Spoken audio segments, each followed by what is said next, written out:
Welcome to this week's newscast. I'm your host, Diana Longry. Thank you for tuning in. To help me with this week's news is my co-anchor, Mr. Kevin Berglund. Thank you, Mr. Berglund, for being here. Thanks for having me. Now, last week we were giving a report on the November meeting, the joint meeting between the Maplewood City Council and the HEDC Commission, the Housing Economic Development Commission. And please recall that a few months back, the Maplewood City Council took certain actions, whereas they enacted a resolution that removed the statutory powers that the HEDC Commission had in the arena of housing and economic development. They took those statutory powers away and they gave those powers to the EDA, the Economic Development Authority. Now, Maplewood has an Economic Development Authority that has statutory powers, but what the City Council did is they gave the EDA all the statutory powers rather than sharing those powers between the EDA and the HEDC. Now, in some communities, the Economic Development Authority, the EDA, is comprised of members from the community and may have some members of the City Council on it. But in Maplewood, we don't have that kind of oversight. In Maplewood, the EDA is composed of all the members of the Maplewood City Council. So when the ordinance says that the actions of the EDA have to be reviewed and overseen by the council, that really means that the council is just ratifying what they've already done as the EDA, the Economic Development Authority. So there is no oversight. They would say that's what the public's supposed to do. And if they're not happy with them, throw them out. Of course, the public never put them in, and I don't know if the public can get rid of them. Because we know that 3 of the 5 people on the council are appointed. There were legitimate people who should have been on there, but they actually took the election away from, with the help of Ramsey County, a couple of those positions, and they put their buddies on for a couple more of those positions. Right, and now that's another thing to let our viewers be aware of, is that this fall in 2020, it's going to be a very important election, municipal election for the city of Maplewood, because 4 of the 5 positions on the Maplewood City Council are going to be up for election. With the 4 of the 5 positions up, there could be a change, a dramatic change. You could sweep out Miss MC, Melinda Coleman, and get some rational thinking up there. But of course, they all know that up at City Hall. The manager's chain of command does, so they are going to rig it and stack the deck and play every trick they can in the book to keep their positions of privilege, their positions of entitlement, their positions of power. Good luck taking on the establishment with their privilege and entitlement, especially if you're the little guy who's just getting by and doesn't have $100,000 to spend to take them on as if you're David versus Goliath, because that's certainly what's up at City Hall. And some of our viewers might say, $100,000 for a city council election? That's ridiculous. This is not Chicago. That's just not, you're talking out of your ear, except that just in this past city council race in St. Paul, on the east side, one of the poorest wards in St. Paul, the person who won the position for city council spent $250,000 to get elected. Which they're publicly acknowledging. Yes. I mean we're not making this up. This is disclosed. So it is not unheard of. And certainly Maplewood is only, well, we share a border with the east side of St. Paul. Now, Ward 6. Yeah, Ward 6, the very ward I'm talking about. Exactly. Now, where we left off last week meeting, they have just finished going through a list of topics that were gleaned from a completion of SurveyMonkey by the attendees at this meeting, although we don't know exactly who answered the SurveyMonkey and how these topics came up, because it could have been all city council members answered and few of the HEDC commission members. It's no surprise we don't even know what the questions were or what the results were or what the grand summary was. Other than what we see on their little poster board that the facilitator, who is the assistant city manager, has put up on his easel. Now, this joint meeting is held at Maplewood City Hall. It was in November 2019. And as I indicated, a joint meeting between the council and the HEDC Commission.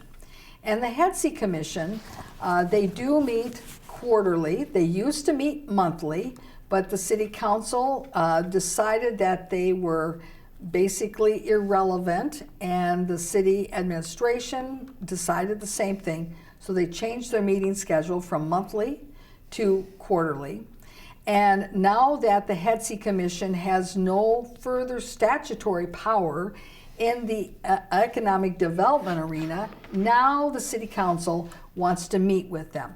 And we want to conclude with this particular meeting and the report on it, because it turns out that the City Council and the HEDC have had another joint meeting, and we're going to report on that next week. So we are taking our film footage from the November meeting, and we're going to start off where we left off last time. So let's get started. Talk about here, our business is impacted by, I'm going to say, generic development, road projects. And I can say from experience on business retention visits, I'm thinking of Nolan's, right, up on Stillwater. Their feedback was great. People, had signs directing us how to get in. We had no issues with it. Communication is fine. I think our focus should be, and the example I'll use is the liquor store at the Frosted English Gladstone project, which wasn't just impacted because there was road work, but there was economic development on all sides. And what could we have done to help facilitate that more? Yeah, if there's road projects, we certainly don't want to say tough luck, but there's a certain degree we can go to. But if we're going to not just tear up the concrete, but the business environment around them, then maybe we look at something like the loans we did for Larkin, or how do we do that? Or the fantastic move, what was the change where they moved the childcare over to the corner here? That was just the businesses themselves working that out. But how do we facilitate that? At this point of the meeting, the question that was posed was, how can we assist small businesses in our community? And immediately the focus became on how can we assist small business in our community when there's road reconstruction in front of their business. So this is a continuation of that discussion, that we need to communicate better with them about what the timeline is for road construction. We need to put signs out so their customers know that they're still open for business. Now, is this really part of a business retention program, or isn't this the expected common courtesy of the government to any property owner when they're doing road reconstruction, to not have the project go on and drag on and on and on forever and ever? 2, that you've got good signage. 3, that you've communicated what's going on. And he also talked about the fact that there was a liquor store there in the corner of Frost and English that was experiencing problems because not only was there road construction, but of course Sherman and Associates was building their whole big construction monstrosity around it on 3 sides of it. Absolutely. So what is this? So what is City Hall supposed to do here? And I think the subtext, this is the chair of the HEDC, and he's trying to be diplomatic. I think the public out there believes that the city was trying to drive some of these small businesses out. Especially in the Gladstone community. Absolutely. And he brought up Nolan's, that Nolan's was very happy with the signage, but that was in a different road project. And that's in a different neighborhood. And that's unrelated to what was going on in the Gladstone neighborhood, where the project dragged on and on and on. And this is in the summer of 2019, just last summer and into the fall. And of course, there's the Melinda Coleman there, MC right there, the director of it all. And he can't say to her, you scoundrel, why didn't you just have a little common sense and at least do this? So we're doing this big dance because nobody can actually directly say what they actually mean. Now, interesting enough, if you look there at that picture, you'll see on one side, and you can see Melinda Coleman there doesn't really respond much, and she's kind of stone-faced, but there's a camera right there. Now, that is not the news team's camera, that's the city's camera. And so they have their camera there, and they have their grip or their cameraman who's taping the whole thing. Of course, the city can't actually release this and put it on cable TV because they haven't figured out, according to Melinda Coleman, how to mic people. Is that this is a meeting that's open to the public. And all of these people are sitting in a circle together so that they're projecting inward to each other so they can all hear each other. But let's say members of the public want to come to this meeting to hear this public meeting, which they're entitled to do so. When you have somebody's back turned to you and they are speaking this way and you're behind them, you can't necessarily hear them. And that is the number one reason and case to be made for having microphones set up throughout this room. And you could do it very easily. Each person doesn't have to have a microphone on their person or be handing a microphone from person to person to person. You don't need to do that. That's the old-fashioned way of 50 years ago. That's a long time ago, long gone by. That there are microphones now that you can set up as stationary microphones. People do it all the time when they have Zoom conferences in a conference room. And Maplewood owns all this technology anyway. That's right. And so you set these stationary microphones around and it just works. It's what happens when you get paranoid people in charge of the government. We want to make sure that we keep people away, and we don't, because we don't want them to be listening. And we want to have, they even call themselves the Maplewood Bunch, that we are a bunch like the Brady Bunch. We are a family, and we're basically sitting around our kitchen table, and we don't want our neighbors, meaning in this case, meaning the public and the news media, listening to what we're talking about, because we have family matters to deal with here. The Maplewood Bunch, and they put a YouTube out called the Maplewood Bunch.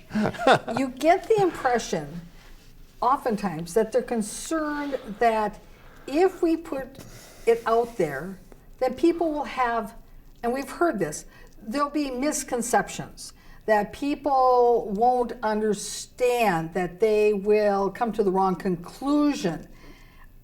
That's could be true, but generally that's as a result of not having enough information or the proper information. And when you only put out drizzle and drips, it's more likely that you're going to come up with misunderstandings and distrust than if you're, above board. And in my mind, after watching Nora Salwick, I'm convinced that the city of Maple systematically, intentionally, and has a culture of sending out this information. People would still believe, from what she was telling people privately, that there's going to be Maplewood Mall is going to be taken over by an educational institution, probably expansion of Century College. Of course, that never was the case. But you talk to people in Maplewood, many people still believe that. So let's take a look at our next clip. It's been the scattered site concept, what that is. Sure, who would like to take a crack at that? Well, I can, what we've seen in other communities is that they'll typically buy homes that are very deteriorated. They really shouldn't be standing, but they are. And we had a house like this a couple years ago, the council actually voted to buy it, which we don't really not in the business of doing that, but we did because it was impacting the neighborhood. So we bought the house and then we sold it for redevelopment, someone came in and rehabbed it. A lot of the programs, such as Robbinsdale, which we toured a couple weeks ago, they will buy those homes and they'll tear them down and then sell them for reinvestment. Or some of the cities even do the construction on the house too. So it's really just scattered sites. You're targeting problem houses or properties and trying to either raise them or rehab them to make them more manageable. And they might be scattered everywhere. Actually, There's no one area, it's just anywhere there's a problem. That is City Manager Melinda Coleman talking about scattered site redevelopment. And as she indicated, what that means is that there are certain sites scattered throughout your community that for whatever reason, maybe the house is deteriorated and has to be torn down, or maybe there's an extra vacant lot somewhere that now somebody's decided to split it off from their parcel, or it could be any number of other reasons, or that there's been some other reason why you can't have a house there, or that there's a problem. Now it's ironic, Mr. Berglund, that she talks about this so matter-of-factly and doesn't actually talk about it as if she has any personal knowledge of it, when we know that she has very good personal knowledge of how scattered property redevelopment works in Maplewood, because she was at the heart of one such scattered redevelopment that occurred in Maplewood, back in about 2004 or so, at the intersection of Larpenteur and Highway 35E. Now, in this particular site, there was a problem with water and sewage backup because the infrastructure was faulty. And these houses, they all ended up with a bunch of water and sewage in their basements. Well, what's a city to do? Well, we'll just buy those houses. And then we got to fix the infrastructure problem. We got to buy all the houses, and this is what they did. Buy all the houses, fix the infrastructure, then regrade everything, fix the whole site so that it is developable, and then you have to rezone it so that the developer that comes in will be able to put in townhomes rather than the single-family homes that were there, so you can get more units in there. And then you sell it, and you're going to then take that money and recycle it and do it again. That's the theory. Well, Maplewood did all the steps up to sell it, get the money, and recycle the money to do something else. Because as it turned out, to purchase the property, to regrade it, to do all of that, and then when they sold it, they actually sold it below its appraised value. And so they ended up with less money, so they didn't have as much money in return as they expected, so that they could use that money for a different project that they had in mind. So then they had to kind of take some money from somewhere else so that they could make good on their word to finish up this other project. So that's how scattered site development works in Maplewood under Melinda Coleman. And Melinda Coleman, of course, she's been around the City Hall for a long, long time. Right. First as Community Development Director, which they kind of run together with Economic Development. Yes. As Assistant City Manager. As City Manager. So she could have, in this meeting, she could have, besides just given this general generic description of what scattered site development is, she could have actually been more knowledgeable and presented knowledge to the council and to the members of the commission about what are some of the pitfalls you need to watch out for, because here's some things we've learned from as a city, and some things that have gone good, some things that haven't gone so good. And this is what we need to learn from. So here's the precautions for putting together a program like this. And she, as a city manager, she could have done that. She has the knowledge for it. She's been involved with it in Maplewood, and yet she sat back and pretended like this is something new in Maplewood and we got a clean slate. Right. So we can make the same mistakes over again. And it's a naughty, and she said, could have said it's a naughty problem, and I made all kinds of mistakes, and these are what I've learned, so I won't make the mistakes. Instead, she brushed it off, well, we're not in that business. But of course, how can you, when But it's we know they are in that I know. business because they're buying properties in the Gladstone neighborhood specifically, so those properties can be demolished and redeveloped. The Moose Lodge for one. The property across from the Philippine Center is another one.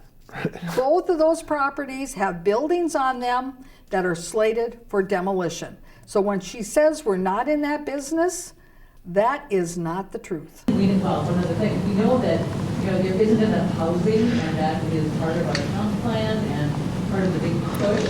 And what better way to address that is to take some homes that are already there in neighborhoods and look at that as a resource. And what are some things that we could do to address that? Her assumption is very clear. There's not enough housing. Now she's talking about Maplewood. There's not enough housing. That is an assumption that may or may not be accurate for Maplewood. If indeed we had the jobs and the business retention that they claim that they want to have in Maplewood, well then maybe there would be a greater demand for housing. But if you don't have the business retention and you don't have the jobs, again, people are going to be looking for housing close to where they work. Boy, I don't think you need to go very far to get a case study on that, do you? I think Minnesota has all kinds of communities that have that issue. Yeah, definitely. But I guess the incubator has got laying a lot of eggs back there in the room next to this meeting room. Well, now, as we finish up this segment, we are going to show you our last clip, which is going to show you then, after they've taken all this information, what they do and how they're going to do it. And as you guessed it, they're going to break up into little groups, sit around, and now scratch their head about all these generalities. Let's take a look. Each of those arbitrarily lettered A through H items, and sort of say, in terms of its impact on the community, would it have little impact on the sort of, and this is really dependent on how you view little impact. Where would you rank this, or would it have a big impact? So this is on one continuum. We think it's something that would be maybe small, maybe, life-changing kind of development project. And then there's on this other continuum then, is this something that can be done relatively simply? Is it minimal effort? Or would it take a significant amount of effort? And what we would want you to do at your tables, and the staff have kind of, we did a run through so we know that this exercise works, so staff members can help. But what we'd ultimately like to get is each group would have an A through H somewhere on the, or it's I, it is I, I'm sorry, A through I. And a letter would be. He laid it bare that we know this works. We know it works because we've already done this. Now I'm thinking, what does that mean? It works. I mean, it works. We've already done this. I'm thinking, well, these people have already done this. That means the staff bunch, the Maplewood bunch, has apparently already done this. Or maybe they had a test group.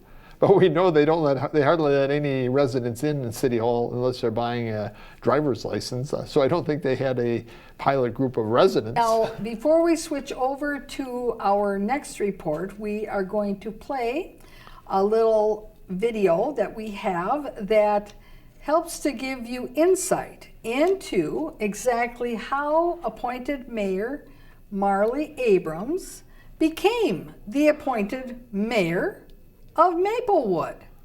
Let's take a look, and please stay tuned as we then continue our news report.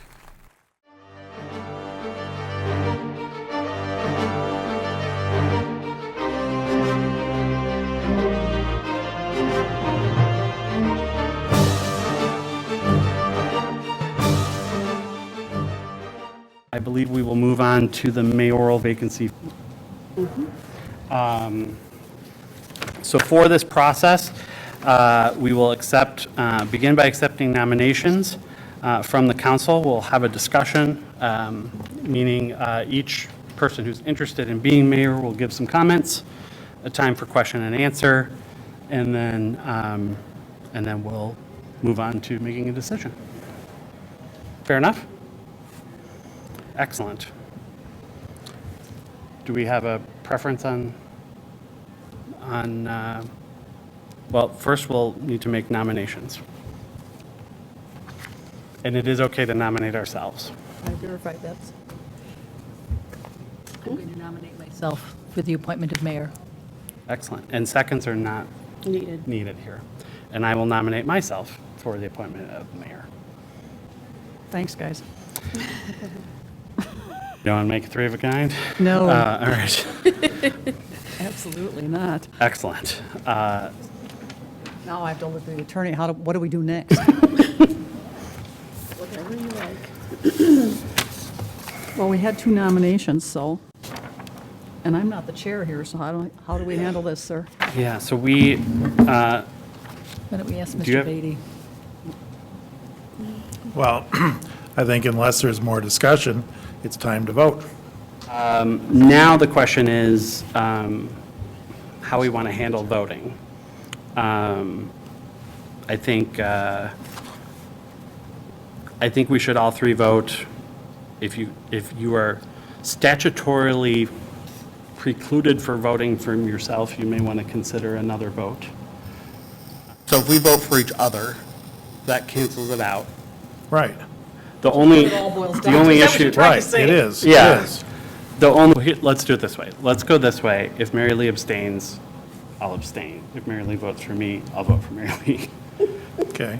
Brian, I'll vote for you. Mary Lee, I'd be happy to vote for you. Okay. Kathleen? It's gonna, You know, why do I sit with these people? Can anybody tell me? I vote for Mary Lee. Excellent. Okay. Thank you, Kathy. And we are not elected to make easy decisions. So, Well, you think I'd know that by now, wouldn't you? yeah. Congratulations, Mary Lee.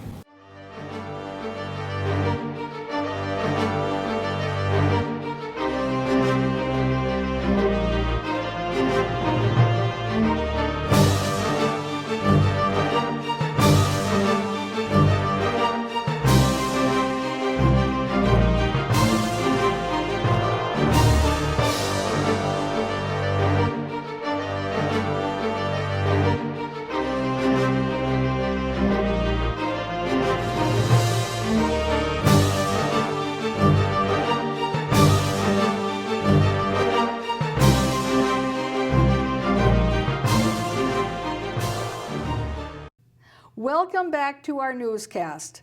I'm Diana Longry. Thank you for staying tuned. To help me with this second half of our news program is my co-anchor, Mr. Kevin Berglund. Thank you for being here. Thanks for having me.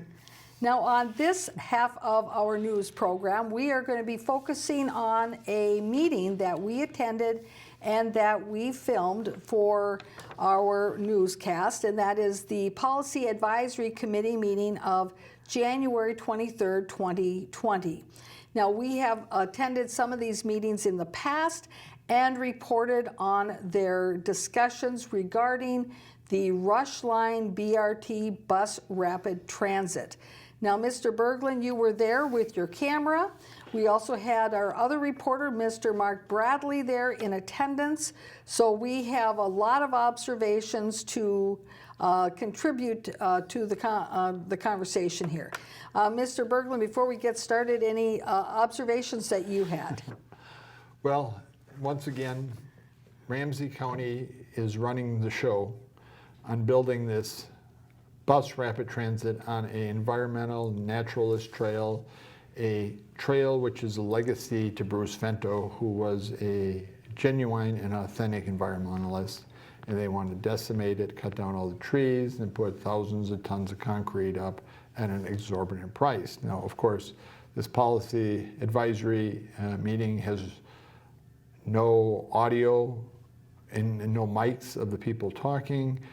It has no video cameras there, and it doesn't seem like there's anything going on except something for the record or something to check the box, because the chair who's running it, the mayor of White Bear Lake, does not seem interested in paying attention to anybody who inquires about it. A little bit. It's not a hallmark of transparency, and some meetings you can't, which they have, like the ones in November, you didn't even know when they had it, because to the best of my knowledge, they didn't even list it.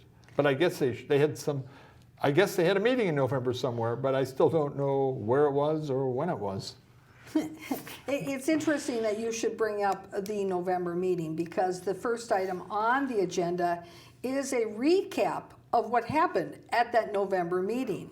And I believe that one of the members, Sue Vento, who is also representative on the Metropolitan Council for the Maplewood White Bear Lake area, I think she indicated that she did not make it to that November meeting either. Perhaps she didn't know when it happened and wasn't aware of it, just like we weren't aware of it. You'll hear in our clip where they're going to be giving a summary and an update of what happened at that November meeting. Doesn't sound like it was very meaty, and they don't really have minutes. This is something I found fascinating, in that this is a policy advisory committee that is developing policy and recommending policy for the rush line, and yet they don't keep minutes necessarily that they vote on to make sure that the minutes are accurate.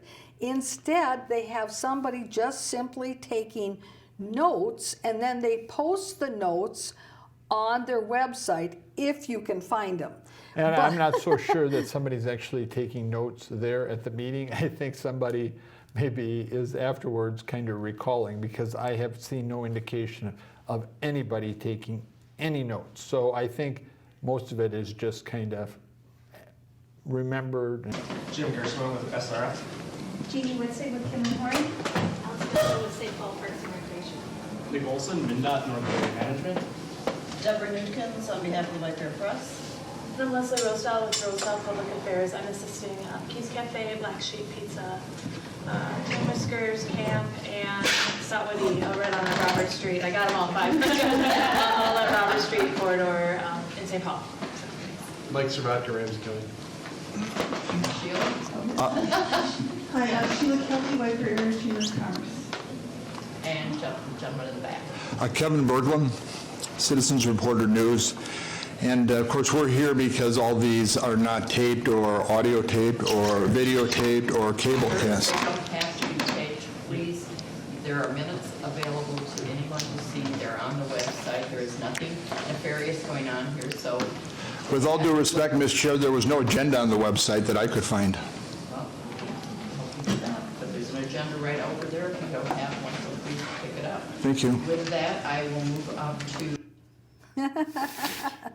Well, there's no agenda on the website. Well, that's okay. It doesn't matter, because there's one in the back of the room there for you if you want it. And you can so see how can the public plan in advance to decide if they want to go to one of these meetings if they don't know what's going to be discussed at the meeting? You just randomly show up at the meetings and decide, oh gee, I'm really glad I came today because they're going to talk about the engineering update. Right. And that's absolutely right. And of course, they did talk about the cultural and historical qualities, something that everybody in the community who's involved in interested in history would be very interested in knowing about this. They had a presentation there. And our viewers can catch that coverage on the Citizens Reporter, because our reporter, Mr. Mark Bradley, is a history buff. So that was something he was very interested in covering. So Right. certainly tune into the Citizens Reporter for that Section 106 assessment. Again, this is the Policy Advisory Committee, PAC, Policy Advisory Committee. There's a more significant committee, the one that is actually doing the real planning of the rush line, doing all the details, all the real policy and political decisions. That committee, completely secret. There's no minutes. It's not open to the public, in other words. Well, and you can't even find out when it's occurring. So you could not even hang out outside to see who was attending. Who knows what it is, but it's completely in the back room in every way that's that similar, you can think of. and that's similar to the Technical Advisory Committee that is running the show when it comes to the Hillcrest development in St. Paul, where they have advisory committees, but then they have the technical committee, which is actually developing all the plans, and those meetings are non-public. Well, let's take a look at our next clip. Thinking back to November of last year, a couple of the key things we always do with meetings is update on different coordination and engagement activities going on. Another thing was spend a significant amount of time talking about the debrief from the Richmond trip and some of those lessons learned. And we have since then produced a short video that compiles some of the still and video images and a narration to it from that trip, and that is out on the Ramsey County YouTube page now, and we certainly can send a link out to that one too, so that others who weren't able to make the trip can learn from that experience. Now this is priceless, these statements that he's just made, because he talked about the update on what they discussed at their November meeting, which was all about what happened when they went on their junket to Richmond, Virginia, to see the Pulse BRT that operates in Richmond, Virginia. And he said, and the lessons they learned. So at the November meeting, they discussed apparently the lessons they learned.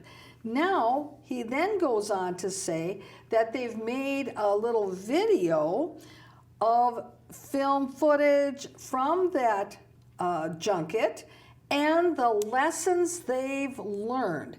Now, wouldn't that have been an important meeting to communicate to the public about the lessons that you learned if you went on a junket to see somebody else's BRT? What did you learn that you shouldn't do in this plan? What did you learn that you should do that you forgot to put into your plans? These are all very important details. And of course, and that gentleman is Andy Gitzloff, and he is in fact, and as a matter of fact, from all indication, actually running the meeting. He's creating the agenda, he's pushing the agenda along. The lady next to him claims to be the chair of the meeting. Her name is Miss Emerson, Mayor Emerson of White Bear Lake. But you can see if you watch her face, she's pretty bewildered. Does not look like she did much preparation for this. And Andy is just spewing out the stuff that he wants to spew out. The only ones who have any kind of engagement at all pretty much is the Vicki Reinhardt, the Ramsey County Commissioner, because she, in a certain sense, is the boss of Andy Gitzloff.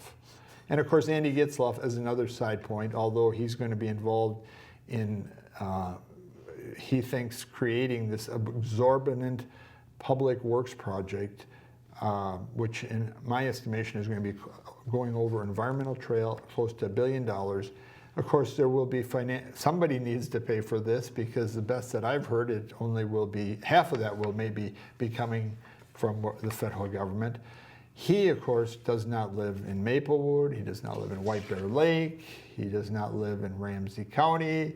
Guess where he's living? He chose a spot with lower taxes, Washington County. And of course, I would recommend that Andy, maybe if he wanted to do something positive for his community, if he would start maybe some sort of bus rapid transit on Highway 36. Because Highway 36 can be very congested. And he's driving all the way from Stillwater into Ramsey County to take this position to, I guess he would tell you, he's trying to serve the community in Ramsey County. Probably his motives are all, I'm sure, pure, and he's just doing something to help the people of Ramsey County be able to take a bus to get to their job or their homes. But of course, he's driving. He's not going to have the availability for himself, but he's a true believer. You suggested that he could be helping to build a BRT route on Highway 36. Well, that would involve many other people, many other agencies, and a whole lot of money. But here's something personally that he could do to show his support for this BRT project. He could sell his property, his home in Stillwater if he owns it, or if he's a renter, that he give his notice next month, pack up his bags, and move into Legacy Village up by Maplewood Mall, where all the high-density housing is being developed and built to support the investment of the BRT in Ramsey County. That's what he could do. And then he wouldn't be in the heart of St. Paul. Right. Heaven forbid. Yeah. I don't want to challenge him that much.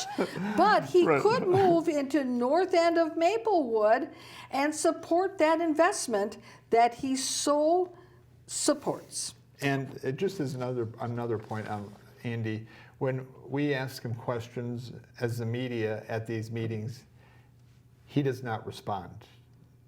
He does not respond anymore. He just walks away, and at the end of the meeting, if you try to corner him to get a question in, he's running out the other door, the other side door of the meeting room, and then running out the back door of the Maplewood community. And it's not because he's looking to catch the next bus.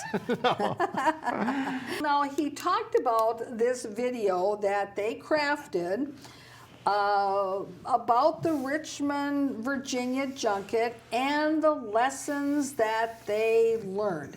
So, we've looked at this film footage before, but now that we know how he's portraying this video, let's look at it in a fresh light. So, we've broken it down into 3 parts.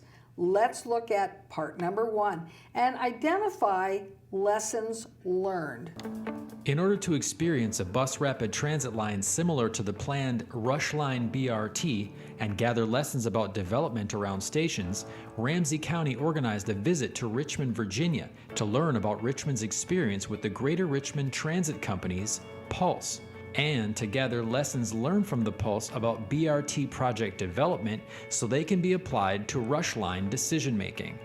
GRTC Pulse is a modern, high-quality, high-capacity rapid transit line that serves a 7.6-mile route along Broad Street and Main Street in the city of Richmond and Henrico County. Pulse opened in 2018 and is the first rapid transit line in Richmond. The Pulse carries an average of more than 7,000 riders every weekday, double the service's initial projections. Overall, ridership on Richmond's entire transit system increased by 17% during that year, at a time when many transit systems were seeing a reduction in riders.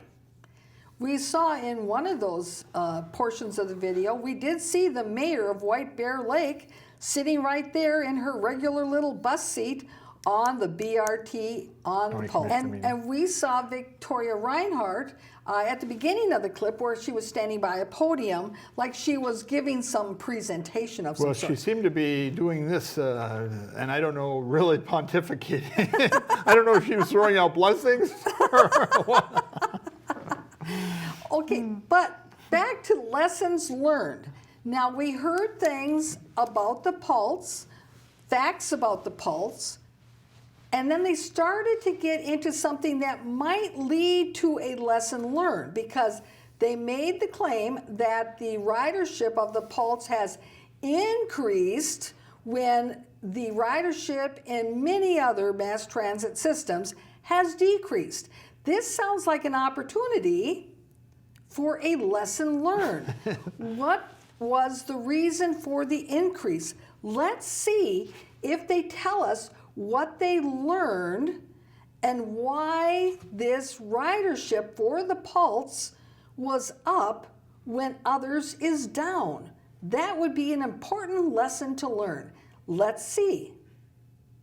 Richmond conducted an overhaul of their entire transit system at the time Pulse began operations, increasing the number of bus lines with high-frequency service and direct connections to the Pulse. It's just very nice. You know, we had public transportation along Broad before, but we never really had a stop, you know, a quick bus lane that was able to go one stop right after the other. So it's nice having the stops where they are, because they're really close to the busier parts of town. So they're able, people are easily able to get on and get off for a cheap rate, and then go to kind of more of the attractions on Broad Street. Pulse improves travel times by utilizing dedicated transit-only lanes, traffic signal priority, off-board fare payment, and level boarding. Service is provided at 10-minute frequencies until 7 p.m. and then runs every 15 minutes through the evening, similar to plans for the Rush Line. Key strengths of the Pulse include good use of dedicated lanes, open and inviting station design, connectivity to other bus lines, many destinations along the route, including healthcare providers, the state capitol, and downtown Richmond. A focus on the pedestrian experience, well-trained bus operators, and a rapid boarding process that includes off-board fare payments and level boarding, which provides an easier boarding experience for people of all abilities. Now, many of these points could be lessons learned, except that that is exactly what BRT is. You have elevator platforms. We already know that. That's not a lesson learned. That your drivers are well trained. That's a given. All of your bus drivers should be well trained, whether they're BRT drivers or bus drivers, either way. That your stations are safe. I would hope that that is already a given. Now, that's not really a lesson learned. Now, the shop owner, though, she almost got to a point, which is a lesson learned, that they could have brought back to Minnesota, is that part of the success is that the stops are where there's the most commercial activity that people are going to. I think that's the meat and potatoes of a bus rapid transit. And so when we look at the stops in Maplewood, we've got one in Gladstone. Who's going to stop in Gladstone? Unless you live there. But then if you live there, you need to have to work somewhere close to this bus rapid transit route.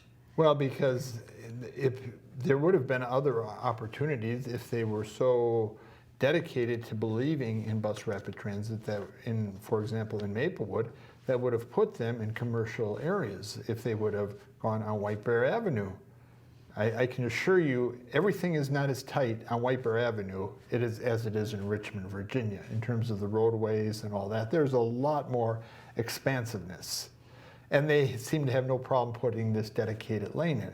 So if you would have had to stop there by Cub Foods, by the old Rainbow Foods, and by the healthcare clinics there, and by City Hall and Maplewood Community Center, by going up White Bear Avenue, it would have been more similar to the commercial activity. Of course, this in other words, you're looking at the checklist, comparing the Bruce Vento Trail with White Bear Avenue. City Hall, White Bear Avenue, Rush Line,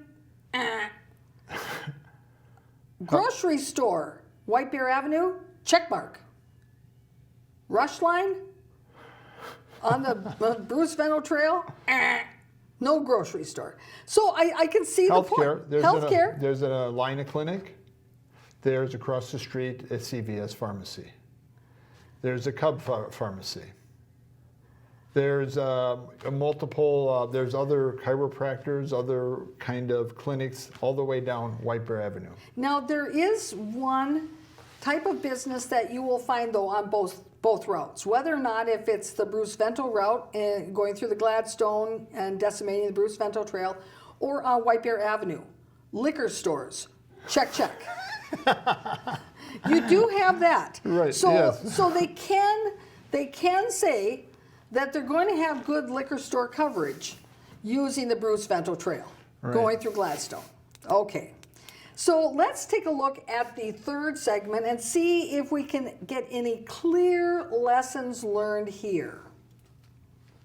Like Richmond's Pulse, Rushline BRT will be a high-quality transportation option that provides frequent, all-day service and connects people to jobs, retail, events, and more. Lessons learned from the Pulse about BRT project development will be applied to Rushline decision-making. With continued community collaboration, the Rushline BRT will strengthen connections across the East Metro.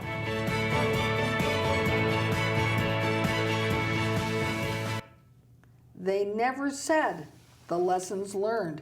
They just said they have a list of them and that they're going to apply them. But they still have not told the public what those lessons learned are.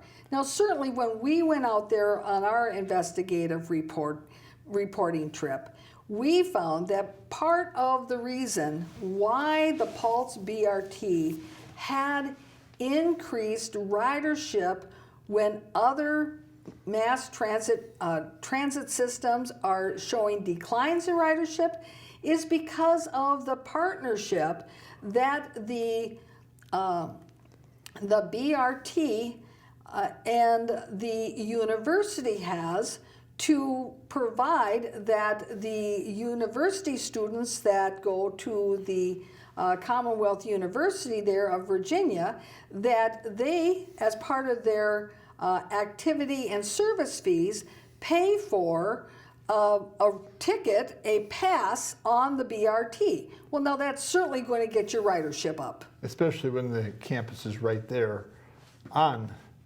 Broad Street.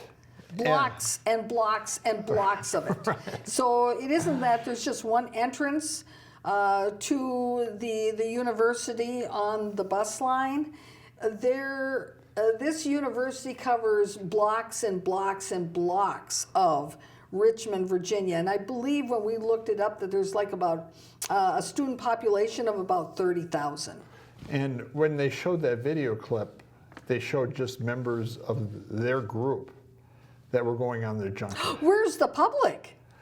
Now let's take a look at our next clip as we come back now to the meeting of January 23rd, 2020. Also had a discussion on platform height, whether that's a standard curve, a raised curve for this project, and got some input from policy advisory committee members. Just a quick update on that. Since our last meeting, one of the things that Metro Transit has been doing is actually built a test platform in one of their garages that they're testing different heights of platforms. All those above their 9 inches is currently their highest. So they're testing different heights, and some of those results are starting to come back. So I would suspect by our next meeting we're going to have hopefully even a recommendation on a standard platform height to bring forward to the policy advisory committee for further.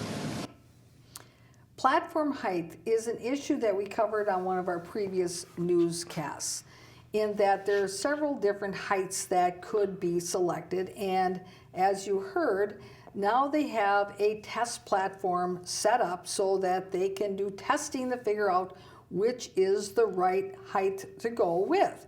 Well, now this would have been an important lesson learned from Richmond, Virginia, because they have the raised platforms. What's the lesson that they learned from Richmond, Virginia? There's no talk of what height do they use in Richmond, Virginia, and why is that not suitable for what we're doing here? Now, Mr. Berglund, in our last newscast, you brought up the issue that even though you have the raised platforms, that are very good for folks who need to have a level entry into a bus. The other issue is the accessibility to those platforms, and how do you then get up the elevated platform in order to then be at that elevated height to get into the bus without any steps. Right. And of course, everybody doesn't have the fortune who is disabled to have a motorized wheelchair with the right kind of wheels and the right kind of power to push up these things. And everybody doesn't, who are in wheelchairs aren't necessarily 20 years old or 40 years old. So not only do you have the issue of getting up the ramps, but you have the issue of getting over all this, if the sidewalk's poor, that means there's cracks in the sidewalk. And if you actually have ramps in the sidewalks, there's all kinds of difficulties for a disabled person, because these ramps are, these stops are so far apart that it's complicated. And some of the stops are in the middle of the road, and some are on the edge of the road. There's all kinds of complications if you want to make this the hallmark of your things that you're really targeting, pretending to target older people and disabled people. Right. And one of the issues that we observed in Richmond, Virginia, of lesson learned, is that some sidewalks, because of the width of those sidewalks, as Mr. Berglund indicated, there might be cracks in that sidewalk, or there might be unevenness. But what if your light pole is positioned in such a way that the space between the light pole and the curb of the street, that sidewalk width, is questionable as to you being able to get your wheelchair through there without falling off the curb because the light pole's in the way. Now, we've seen in that video that there was the individual they brought around for their B-roll. He was pictured, but when we wrote it, we see no other wheelchairs using the Pulse, the bus rapid transit. It seemed like there were very few seniors that were using, especially any that were disabled. Mm-hmm. Now we have one last clip before we end our newscast today. So one population that we really tried to connect with over the last couple of months is residents of public housing developments, especially in St. Paul, especially near the downtown area. This is a population that's very transit dependent, very likely to be future riders of the Rush Line. So we've been giving a series of presentations to resident councils at various public housing developments. In December, we connected with two of them, the Valley High Rise, which is right by Gillette Children's Hospital, just north of downtown, and the Wabasha High Rise in downtown St. Paul. Shared about the project, got people's input about how they use transit today, how they would like to use transit in the future. Those were really supportive audiences, folks who use. We're going to continue the discussion on this particular clip next week on our news program. But, Mr. Berglund and viewers, questions to think about. While he indicated that the people in the public housing are very dependent upon public transportation, a fact that I believe is probably true, he doesn't indicate where do they need public transportation to. And if they are in downtown St. Paul, are they going to be getting to where they need to go by getting on the Rush Line that connects St. Paul Union Depot to the Phelan Parkway, Maplewood Mall, and White Bear Lake? Thank you, Mr. Berglund, for helping with this week's newscast. Thanks for having me. And viewers, thank you for tuning in. We'll see you again next week. Bye-bye.